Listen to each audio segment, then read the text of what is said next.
Japan और हिंदुस्तान के मैत्री संबंधों को 70 बरस हो गए हैं और इन 70 सालों में देश में कई महत्वपूर्ण परियोजनाएं ऐसी हैं जिसमें जापान सरकार का भरपूर योगदान है और आंखों की रोशनी से देश के गरीब भी वंचित ना हो, इसके लिए जापान सरकार का एक प्रोजेक्ट आई केयर फाउंडेशन के साथ मिलकर चल रहा है। और सेक्टर 26 में मौजूद आई केयर अस्पताल में आज जापान दूतावास में मंत्री सिंबू मियामोटो ने कार्यक्रम में हिस्सा भी लिया और इस अवसर पर अस्पताल के डॉक्टर सौरभ चौधरी ने उनका स्वागत किया।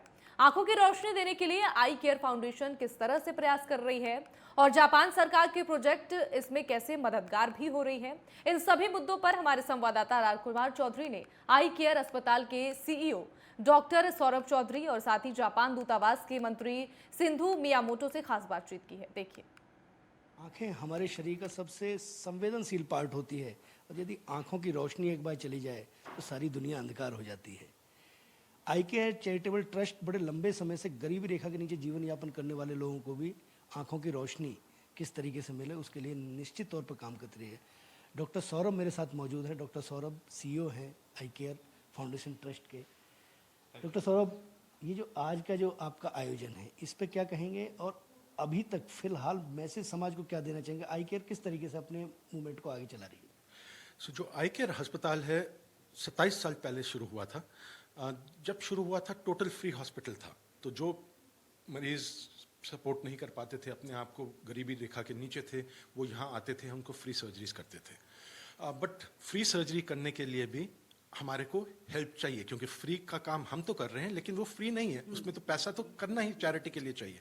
सो फिर बहुत सारी ट्रस्ट, बहुत सारी ऑर्गेनाइजेशंस ने हमारे को सपोर्ट किया और हम बढ़ पाए।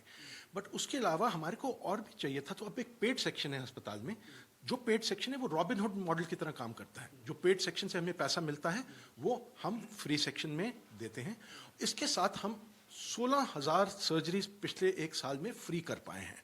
हमारी जो पेड सर्जरीज हैं वो भी कर रहे हैं, वो 8,000 के करीब हैं, लेकिन जो 16,000 फ्री सर्जरी हैं वो हम totally free to the patients.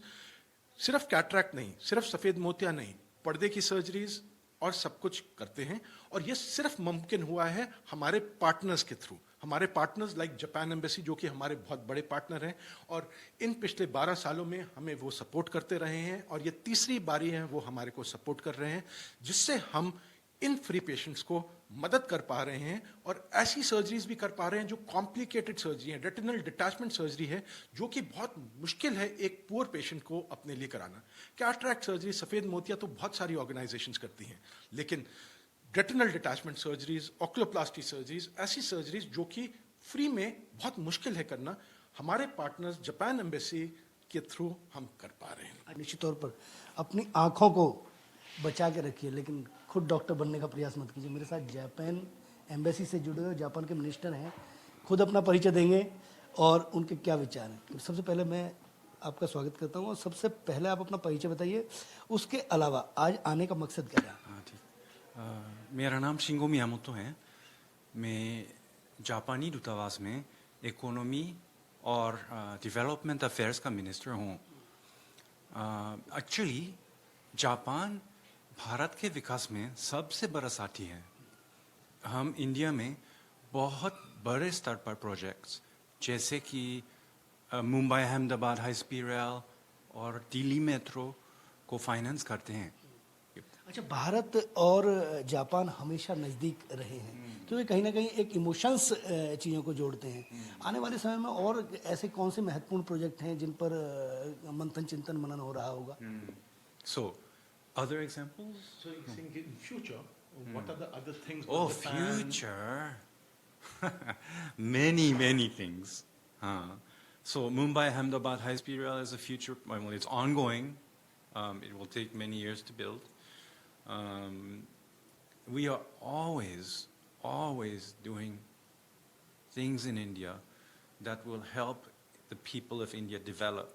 और एक सकारात्मक सोच के साथ ही एक अच्छे समाज का निर्माण हो सकता है, अच्छे देश का निर्माण हो सकता है, अच्छे राष्ट्र का निर्माण हो सकता है। कैमरा पर्सन अमित के साथ राजकुमार चौधरी, नेटवर्क 10, नोएडा।